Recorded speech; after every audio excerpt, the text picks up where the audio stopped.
আসসালামু আলাইকুম প্রিয় দর্শক, অন্য মঞ্চের আলাপচারিতায় আপনাদের সকলকে আমন্ত্রণ জানাচ্ছি। বাংলাদেশের ত্রয়োদশ জাতীয় সংসদ নির্বাচনের আগে ওই নির্বাচনের সম্ভাব্য প্রার্থী ওসমান শরীফ হাদির হত্যাকাণ্ড দেশের পুরো রাজনৈতিক পরিস্থিতি উত্তাল করে তুলছিল। বাংলাদেশের পুলিশ এই হত্যাকাণ্ডের সাথে জড়িত অনেককে গ্রেপ্তারের দাবি করলেও হত্যা মামলার প্রধান আসামি ফয়সাল করিম মাসুদ থেকে গেছে ধরাছোঁয়ার বাইরে। মাঝে এই ফয়সাল করিম মাসুদের অবস্থান নিয়ে বিগত অন্তর্বর্তী সরকারের পক্ষের লোকজনের মধ্যে নানা ধরনের বক্তব্য পাওয়া গেছে। একটি পক্ষ দাবি করছিল ফয়সাল বাংলাদেশে ছিল, আরেকটি পক্ষের দাবি ছিল ফয়সাল ও তার সহযোগী ভারতে পালিয়ে গেছে। আবার ফয়সাল নিজে ভিডিও বার্তা দিয়ে দুবাইতে অবস্থান করার কথা জানিয়েছিল। শেষ পর্যন্ত পশ্চিমবঙ্গ পুলিশের স্পেশাল টাস্কফোর্স বা এসটিএফ বলছে, ইনকলাব মঞ্চের আহ্বায়ক ওসমান হাদি হত্যাকাণ্ডের প্রধান আসামি ফয়সাল করিম মাসুদ ও তার সহযোগী আলমগীর হোসেনকে গ্রেপ্তার করেছে তারা। শনিবার দিবাগত রাতে বাংলাদেশ সীমান্তবর্তী পশ্চিমবঙ্গের বনগাঁ এলাকায় অভিযান চালিয়ে তাদের গ্রেপ্তার করা হয়েছে।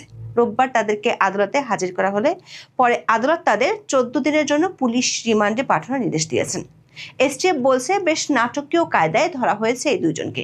এমনকি তারা আবার বাংলাদেশে ফিরে যাওয়ার উদ্দেশ্যে পশ্চিমবঙ্গের বনগাঁ সীমান্ত এলাকায় আশ্রয় নেওয়ার চেষ্টা করছিলেন, যে কোনো সময় ঢুকে যেত বাংলাদেশে। তবে অভিযুক্ত এই দুজনকে বাংলাদেশে ফেরানো নিয়ে বাংলাদেশের পুলিশের পক্ষ থেকে দুই রকম বার্তা পাওয়া গেছে। অন্যদিকে সহসাই এই দুইজনকে বাংলাদেশে ফেরত পাঠানোর সম্ভাবনা কম বলেই জানা গেছে। বিশেষ করে ভারতে আইনি প্রক্রিয়া শেষ করে ফেরত পাঠাতে বেশ লম্বা সময় লেগে যেতে পারে, এমন ধারণা ভারতীয় আইনবিদদের। বাংলাদেশে ত্রয়োদশ জাতীয় সংসদ নির্বাচনের তফসিল ঘোষণার পরদিন গত বছরের 12ই ডিসেম্বর দুপুরে রাজধানীর বিজয়নগর পানির ট্যাঙ্কির সামনে গুলিবিদ্ধ হন ওসমান হাদি। ইনকলাব মঞ্চের আহ্বায়ক ওসমান শরীফ হাদি ঢাকা 8 আসনের স্বতন্ত্র প্রার্থী হিসেবে নির্বাচনে প্রতিদ্বন্দ্বিতা করতে চেয়েছিলেন। এজন্য তিনি বেশ কিছুদিন ধরে গণসংযোগ করে আসলেন। গত বছর 12ই ডিসেম্বর জুমার নামাজের কিছুক্ষণ পরে রাজধানীর পুরানো পল্টনের কালভার্ট রোডে রিকশায় থাকা ওসমান হাদিকে গুলি করে দুর্বৃত্তরা। ওই সময় একটি ভিডিওতে দেখা যায়, একটি মোটর সাইকেলে করে দুজন লোক এসে কাছ থেকে হাদির মাথায় গুলি করে। পরে ওসমান হাদিকে উন্নত চিকিৎসার জন্য সিঙ্গাপুরে নেওয়া হয়। সেখানে 18ই ডিসেম্বর তিনি মারা যান।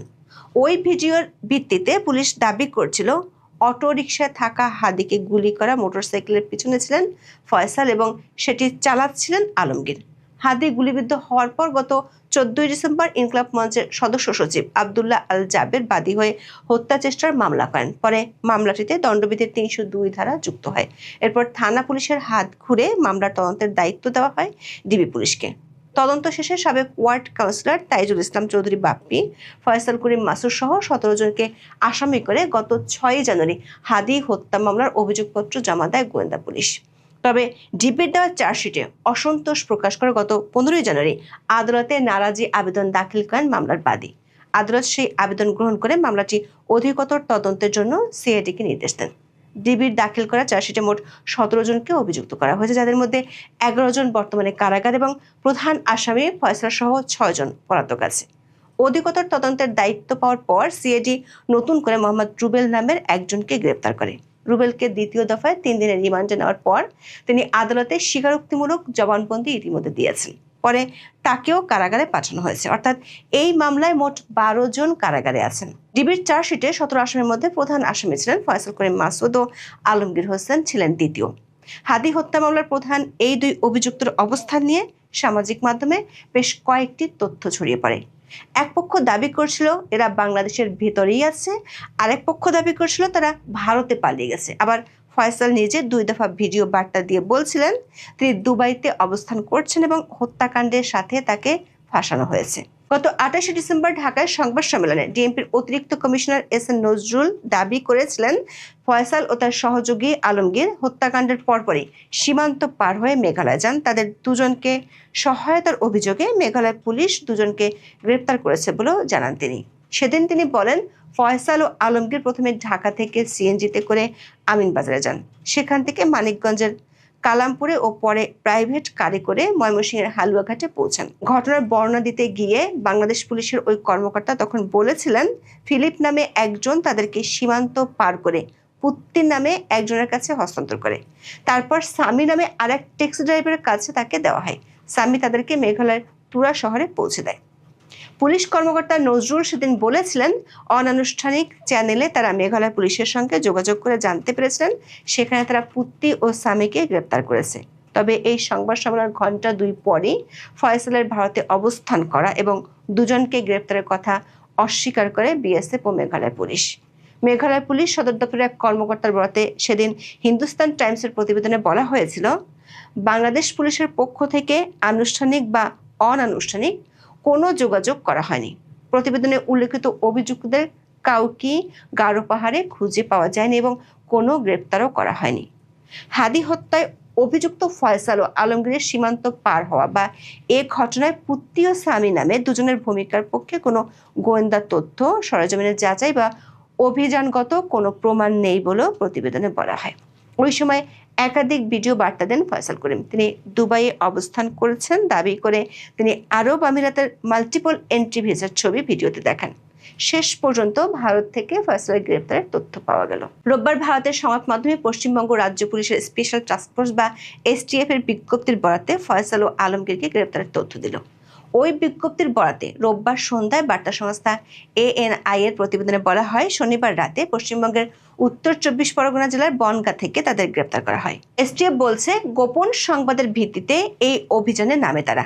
2 বাংলাদেশি তাদের দেশে চাঁদাবাজি, হত্যা সহ গুরুতর অপরাধ করে ভারতে অনুপ্রবেশ করেছে বলে পুলিশের কাছে গোপন ও বিশ্বাসযোগ্য তথ্য ছিল। তারা সুযোগ পেলে বাংলাদেশে ফিরে যাওয়ার উদ্দেশ্যে বনগাঁ সীমান্ত এলাকায় আশ্রয় নেওয়ার চেষ্টা করছিল।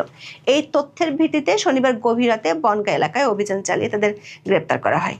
প্রাথমিক জিজ্ঞাসাবাদে পাওয়া তথ্যের বরাতে এসটিএফ বলছে, ফয়সাল করিম ও সহযোগী আলমগীর হোসেন বাংলাদেশের রাজনৈতিক কর্মী ওসমান হাদিকে হত্যা করে ভারতে পালিয়ে যায়। মেঘালয়ের সীমান্ত দিয়ে তারা অবৈধভাবে ভারতে প্রবেশ করে এবং ভারতের বিভিন্ন স্থানে ঘোরাফেরার পর বাংলাদেশে ফেরার উদ্দেশ্যে শেষ পর্যন্ত বনগাঁয় যায়। এ বিষয়ে মামলা করা হয়েছে জানিয়ে এসটিএফ বলছে, রোববার আদালতে হাজির করার পর তাদের পুলিশ হেফাজতে পাঠানো হয়েছে। দৈনিক আমার দেশের এক খবরে বলা হয়েছে, আদালত তাদের 14 দিনের জন্য পুলিশ রিমান্ডে পাঠানোর নির্দেশ দিয়েছেন। দর্শক, 24-এর আন্দোলনে আওয়ামী লীগ সরকারের পতনের পর থেকে শীতল হয়ে আসা ভারত বাংলাদেশের সম্পর্ক যখন একটা পরিবর্তনের আকাঙ্ক্ষার মধ্যে, তখনই প্রতিবেশী দেশটি থেকে এই দুজনকে গ্রেপ্তারের খবর এলো। ঢাকা 8 আসনের সম্ভাব্য প্রার্থী ওসমান হাদির গুলিবিদ্ধ হওয়ার ঘটনা সে সময় বাংলাদেশে ব্যাপক ক্ষোভের জন্ম দেয়। এজন্য ভারতকে দায়ী করেও তখন বিক্ষোভ হয়। তখন ঢাকায় ভারতীয় হাই কমিশন অভিমুখে বিক্ষোভ কর্মসূচিতে একদল হামলা চালায়। তখন দাবি করা হয় হাদিকে গুলি করে আতাতিয়ারা ভারতে পালিয়ে গেছেন। সিঙ্গাপুরে চিকিৎসাধীন থাকা অবস্থায় হাদি মারা যাওয়ার পর বাংলাদেশ জুড়ে বিক্ষোভ ও সহিংসতার ঘটনা ঘটে। তখন বাংলাদেশে থাকা ভারতীয় হাই কমিশন ও সহকারী হাই কমিশনের সামনে এবং ভারতে বাংলাদেশের হাই কমিশন ও উপ হাই কমিশনের সামনে বিক্ষোভ ও সংঘাতের ঘটনা ঘটে। হাদি হত্যা মামলার প্রধান 2 অভিযুক্ত ভারতে গ্রেপ্তারের খবর সামনে আসায় এখন প্রথম প্রশ্নটি হলো, তাদের কবে নাগাদ বাংলাদেশ ফেরত আনা হচ্ছে? বাংলাদেশ পুলিশের পক্ষ থেকে এ নিয়ে 2 ধরনের বক্তব্য পাওয়া যাচ্ছে। বিডি নিউজের খবরে বলা হয়েছে, আলোচিত এই হত্যাকাণ্ডের প্রধান আসামি ফয়সাল ও আলমগীর গ্রেপ্তারের খবর সামনে আসার পরপরই রোববার সন্ধ্যায় ডিএমপির অতিরিক্ত কমিশনার SN মোহাম্মদ নজরুল ইসলাম বলেছেন, ভারতীয় কর্তৃপক্ষ এখনো আনুষ্ঠানিকভাবে নিশ্চিত করেনি। অন্যদিকে দৈনিক আমার দেশের খবরে সিআইডির বরাত দিয়ে বলা হয়েছে, এই 2 অভিযুক্তকে দেশে আনার প্রক্রিয়া চলছে। বিশেষজ্ঞরা মনে করেন, ভারতের সাথে বাংলাদেশের বন্দী প্রত্যর্পণ চুক্তি আছে, সেটির মাধ্যমে ফয়সাল ও আলমগীরকে ফেরানো সম্ভব। 2016 সালে এই চুক্তিতে কিছু সংশোধনী এনে আসামি হস্তান্তরের প্রক্রিয়া আরো সহজ করা হয়েছে। বর্তমান প্রেক্ষাপটে ভারত থেকে কোনো অভিযুক্ত বা সাজাপ্রাপ্ত আসামিকে ফেরাতে প্রথমে সরকারকে কূটনৈতিক বার্তার মাধ্যমে বা নোট ভার্বাল পাঠিয়ে আনুষ্ঠানিক অনুরোধ জানাতে হয়। 2016 সালের সংশোধনী অনুযায়ী চুক্তির আওতায় কেবল সেই সব অপরাধীদের ফেরানো যায় যে অপরাধের সাজা অন্তত 1 বছরের কারাদণ্ড, বিশেষ করে হত্যা, চাঁদাবাজি বা অন্যান্য গুরুতর ফৌজদারি অপরাধের ক্ষেত্রে প্রযোজ্য। যদি অপরাধটি রাজনৈতিক চরিত্রের হয় তবে ভারত চাইলে প্রত্যর্পণে অসম্মতি জানাতে পারে। এর জন্য যথাযথ প্রক্রিয়ায় 2 পক্ষের মধ্যে যোগাযোগ হতে হবে। তবে তার আগে ভারতে বেশ কিছু আইনি প্রক্রিয়া শেষ হতে হবে, কারণ এরই মধ্যে পশ্চিমবঙ্গের বিধাননগর আদালত এই 2 জনকে জিজ্ঞাসাবাদের জন্য 14 দিনের রিমান্ড মঞ্জুর করেছেন। এই রিমান্ড শেষ হওয়ার পর তাদেরকে একই আদালতে উপস্থাপন করতে হবে। এই সময় বাংলাদেশি কর্তৃপক্ষ যদি তাদেরকে ফেরত চেয়ে আবেদন করে, তাহলে সেই আবেদনটিও বিধাননগরের আদালতে হাজির করতে হবে। সব মিলিয়ে এই প্রক্রিয়াটিতে বেশ একটা লম্বা সময় লেগে যেতে পারে বলে মনে করছেন পশ্চিমবঙ্গের একাধিক আইনজীবী। দর্শক, হাদি হত্যা মামলার 2 প্রধান অভিযুক্তের গ্রেপ্তারের খবরে আরেকটি বিষয় উঠে আসছে। সেটি হলো, হাদি হত্যার পিছনে কি এই দুজনই জড়িত, নাকি এর বাইরে বিশেষ করে নির্দেশদাতা হিসেবে কেউ আছে? বিশেষ করে বাংলাদেশে নির্বাচনের আগে হাদি হত্যাকাণ্ড নিয়ে যেভাবে পরিবেশ উত্তাল হয়েছিল, তাতে নানা ধরনের আলোচনা ও মত উঠে এসেছিল। এখন এ পর্যন্ত 26 মার্চ আমাদের মহান স্বাধীনতা দিবস। সেটাও কি নিষিদ্ধ? এমন প্রশ্ন অনেকের মনে দানা বেঁধেছে। কারণ 1971 সনে স্বাধীনতার মহানায়ক বঙ্গবন্ধু শেখ মুজিবুর রহমান তার ঐতিহাসিক 7 মার্চের বক্তৃতায় গোটা জাতিকে প্রস্তুতি নিতে, দেশকে স্বাধীন করতে যার যা কিছু আছে তাই নিয়ে ঝাঁপিয়ে পড়ার উদাত্ত আহ্বান জানিয়ে বলেছিলেন, এবারের সংগ্রাম আমাদের মুক্তির সংগ্রাম, এবারের সংগ্রাম স্বাধীনতার সংগ্রাম। তিনি আরো বলেছিলেন, আর যদি হুকুম দেবার নাও পারি, অর্থাৎ তার আশঙ্কা ছিল হুকুম দেওয়ার মতো পরিবেশ তিনি আর নাও পেতে পারেন।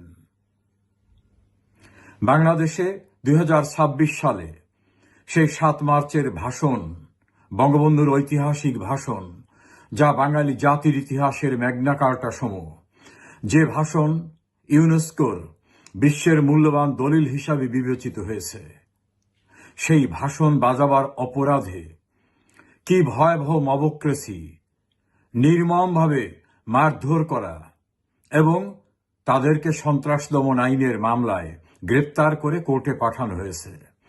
শাহবাগ থানার ভারপ্রাপ্ত কর্মকর্তা মোহাম্মদ মনিরুজ্জামানকে জিজ্ঞাসা করায় তিনি বলেছেন, এটা তো নিষিদ্ধ, কাজে নিষিদ্ধ কোনো কিছুকে নিয়ে চর্চা করলে তিনি আইনগত ব্যবস্থা নেবেন, এমনটাই তিনি বুঝাবার চেষ্টা করেছেন।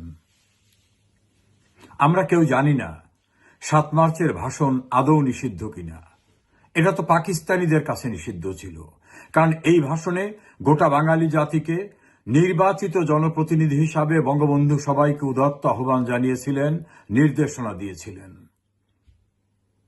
এখন সামনে আসছে 26 মার্চ, মহান স্বাধীনতা ও জাতীয় দিবস। সেটাও তো বঙ্গবন্ধু দিয়েছিলেন।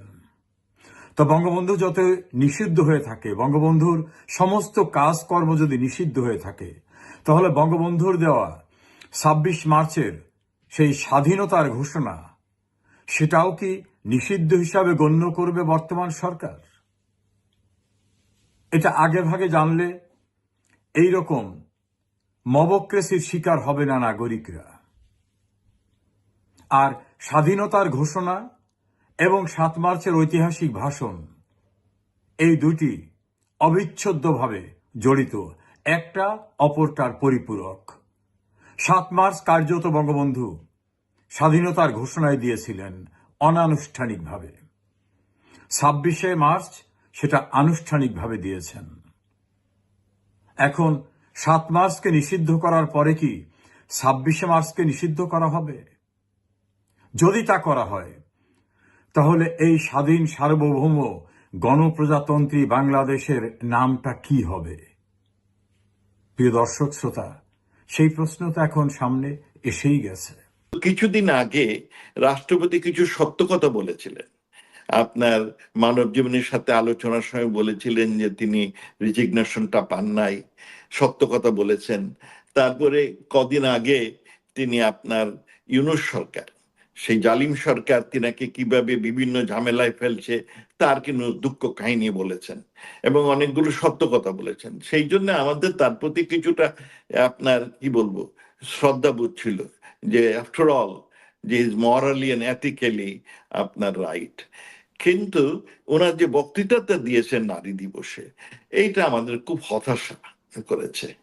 আর হতাশা করেছে এই জন্যে যে তিনি এই আমাদের স্বাধীনতার মাসে আপনার আমাদের জাতির জনক বঙ্গবন্ধু শেখ মুজিবুর রহমানের কোনো বক্তব্য, যিনি নারীর উদ্যোগে নারীদের জন্য এবং এই বীরাঙ্গনাগুলোকে বলেছেন যে তোমরা তোমাদের ছেলে মেয়েদের বাপকে বলে দিবা বঙ্গবন্ধু।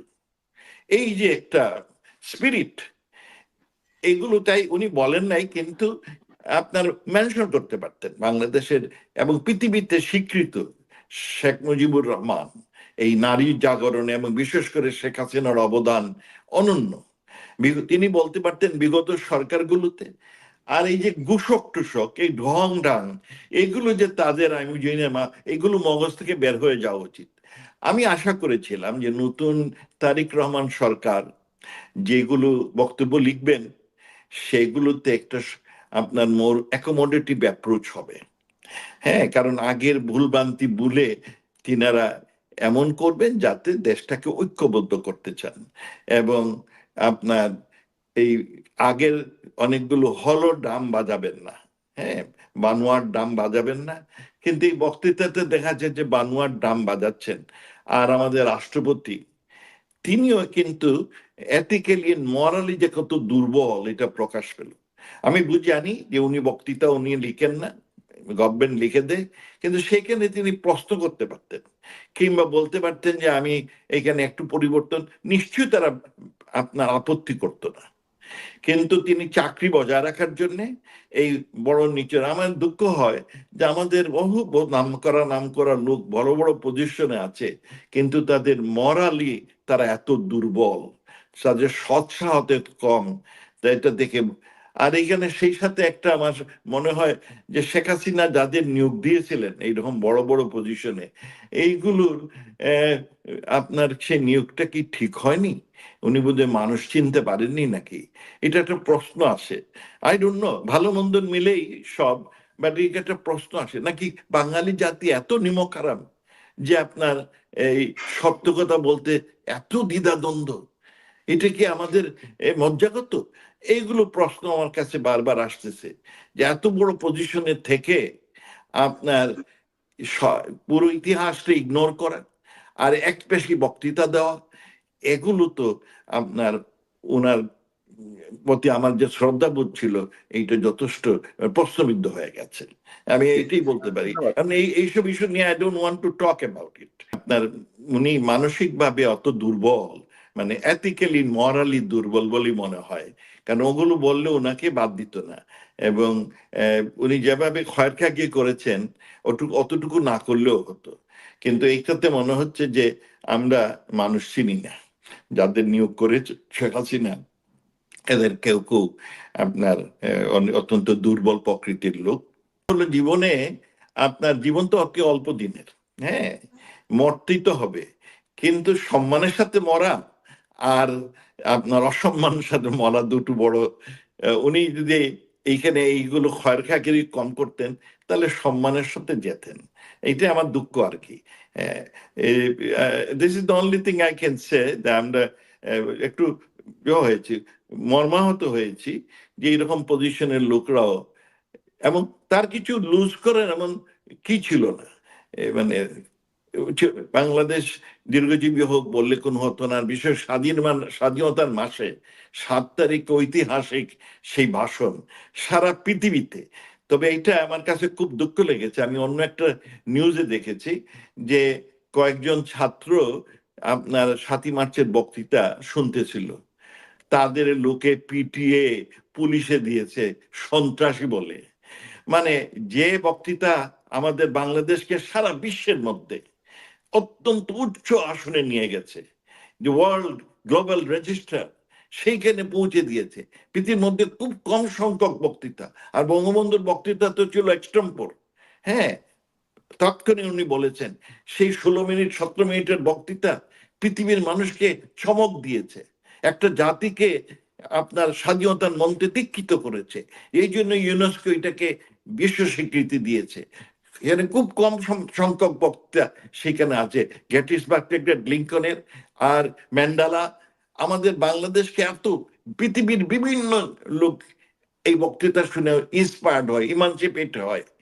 সেই বক্তৃতা শোনার জন্য জেলে দিয়েছে। আমি আশা করেছিলাম যে এই তারিক সরকার এইগুলোর ব্যাপারে নমনীয় অনুষ্ঠান নেবেন, বরং উৎসাহ দিবেন। 7ই মার্চ তো আপনার আওয়ামী লীগের না, সেটা তো দেশের একটা গর্বের বিষয়। এবং দেশের একটি ঐতিহাসিক বিষয়, এটা তো অস্বীকার করাই যায় না। সে আমি 7ই মার্চের বক্তৃতা সেই আপনার রেসকোর্স ময়দানে গিয়ে শুনেছিলাম।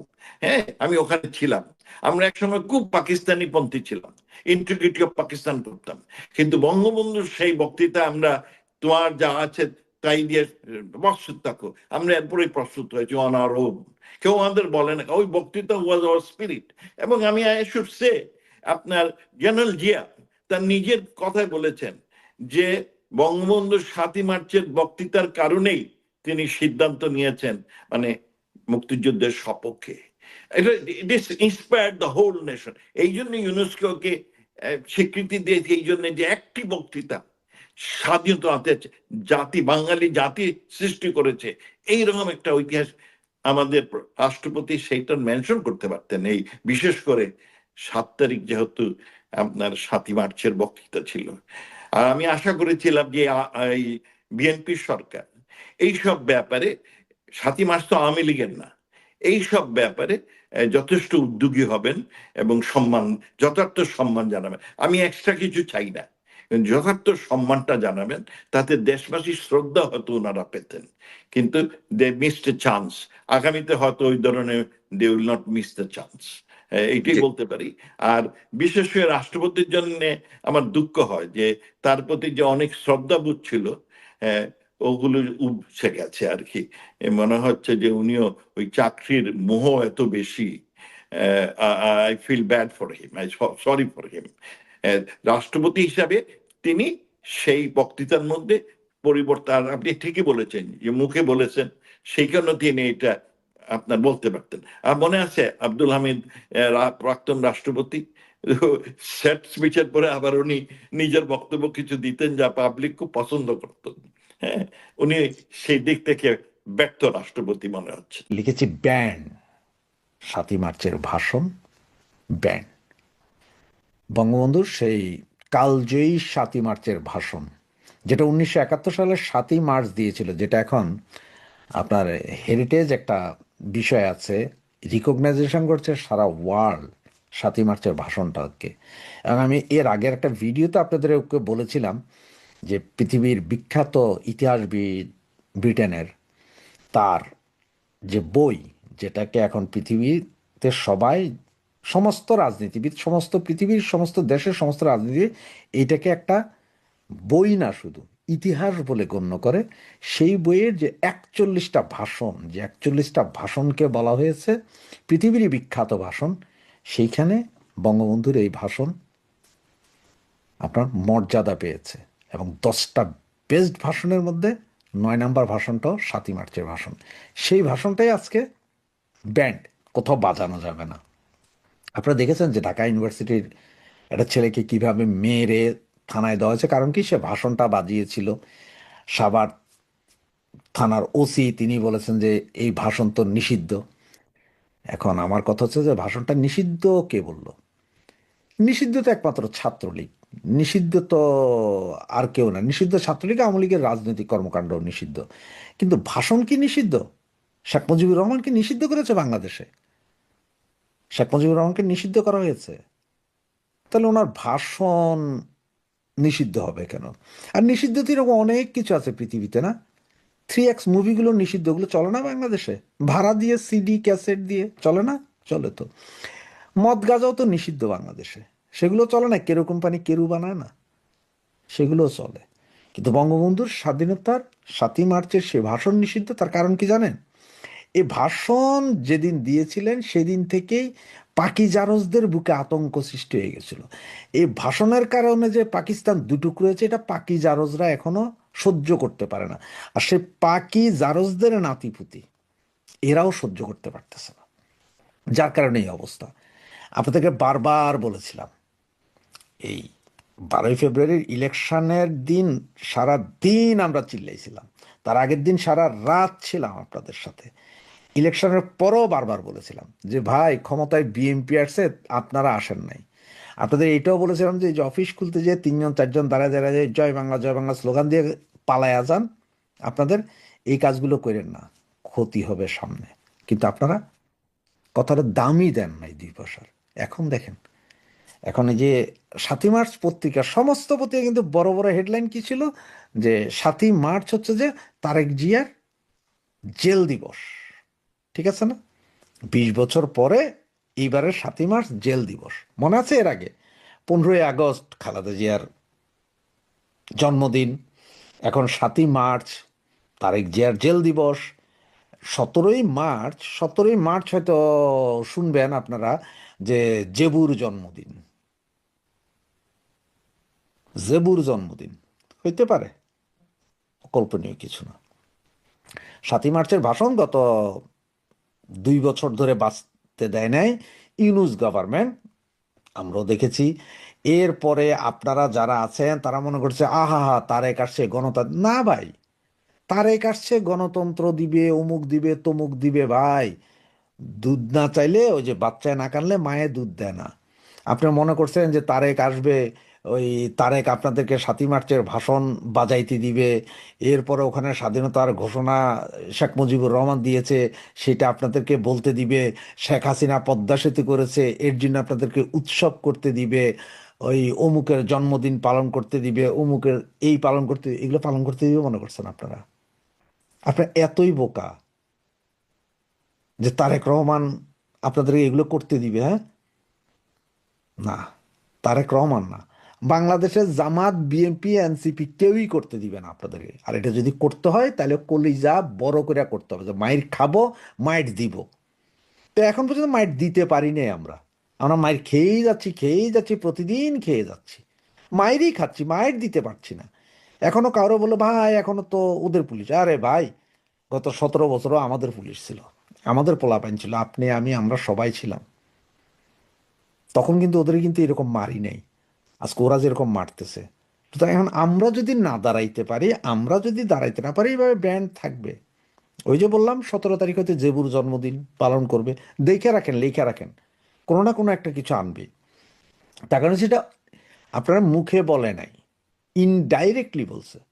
এবং এই যে শিলং স্বরাষ্ট্রমন্ত্রী, উনি কি বলেছে শুনেছেন?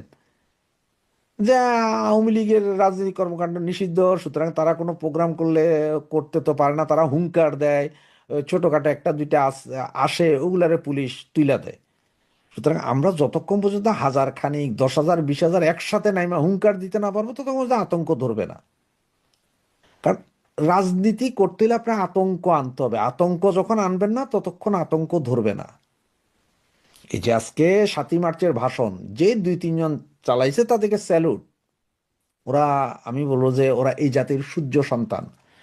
ওরাই বলবো যে নূর হোসেন, ওরাই নূর হোসেন, ওরাই 30 লক্ষ শহীদ মুক্তিযোদ্ধার সন্তান, এ যারা করেছেন। আর বাকি যারা, আমি 7ই মার্চের আগেও বলছিলাম আপনাদেরকে যে আমাদের নেত্রী বলেছিলেন 7, 17, 26 পালন করতে হবে। এই বিষয়ে একটা ভিডিও আছে, আমি বলছিলাম 7ই মার্চ যদি মাইক বাজাইতে না পারেন, মোবাইল দিয়ে বাজাইন, অন্তত একটা সাউন্ড বক্স নিয়ে বাজাইন, পারেন নাই। এখন মায়া কান্না শুরু হয়েছে, এখন আপনাদের আলোচনা, হায় হায় আমরা তারেকের কাছে। তারেকের কাছে আপনারা কেন চাইবেন? তারেকের কাছে আপনারা কেন চাইবেন? তারেক আর চাইলেই আপনাদের দিবে কেন? তারেক কি জানে না যে আপনারা রাস্তায় নামলে তারেকেরই প্রবলেম? সুতরাং তারেক তো আপনাদের রাজনীতি করার মতো সেই সুযোগ করে দিবে না। এই সুযোগ আপনারাই বের করে নিতে হবে। কেমনে, কিভাবে, কখন, কিভাবে, এটা আপনারা বের করে নিতে হবে। আর বারবার বলছিলাম যে ইলেকশন গেছে, এখনই এত হল্লা চিল্লা করে না, একটু ধৈর্য ধরে আস্তে আস্তে আগান না। আপনার ইলেকশন শেষ হওয়ার 3 দিনের ভেতরে সারা বাংলাদেশ একটা উৎপাত শুরু করে দিয়েছেন। ওই তালামারা অফিসগুলো যে খুলতে গেছেন, খোলেন তো নাই, ওইখানে যাই মিছিল করে ফটো মারছেন, মানে ফুটেজ খাইতে গেছেন, এরপর যে অফিসগুলো আবার ভাঙ্গা আগুন জ্বালাইছে। আপনারা এই কাজই করছেন। এত বোকা কেন ভাইজান আপনারা? সুতরাং আপনি একটু চিন্তা করেন যে আজকে এই যে 7ই মার্চের ভাষণটা যে ব্যান, একরকম ব্যান, এটা কোনো কাগজ দেয় নাই, কোনো প্রজ্ঞাপন না, এটা ঘটনা হচ্ছে ঘটনা সত্য কিন্তু প্রমাণ নাই, মানে এটা যে ব্যান করছে এটা সত্য প্রমাণ নাই। সবাইরে বলে দিয়েছে যে যেইখানেই 7ই মার্চের ভাষণ বাজাইতে দেখবা সেখানে মারবা। তা আপনার যদি মাজাই সোজা না থাকে, আপনি যদি মাজাই সোজা করতে না পারেন, আপনি যদি প্রতিহতই করতে না পারেন, তাইলে আমি বলবো যে এইসব বাচ্চা পোলাপানের মতন নাই চাল আপনি। কারণ ওদের তো জলে, ওদের জলে, ওদের যে কি জলে, 7ই মার্চের এই ভাষণ শুনলে যে কি জলে, এইটা আপনারা এখনো বুঝে উঠতে পারেন নাই এই জামাত বিএনপি আর এনসিপির কিরকম চলে। সুতরাং 3 গ্রুপই এক হয়ে, 3 গ্রুপ তো না, এখানে 2 গ্রুপ, জামাত আর বিএনপি। এনসিপি তো বাচ্চা বলা মানে এটা জামাতের বি টিম, আপনারা জানেন। এরা সবাই মিলা ধরবে, সবাই মিলা ধরবে আপনাদের। সুতরাং এই সবাই মিলা ধরলে আপনারা কিভাবে প্রতিহত করতে হয়, আগে সেইটা চিন্তা করেন, এরপরে সিদ্ধান্ত নেন।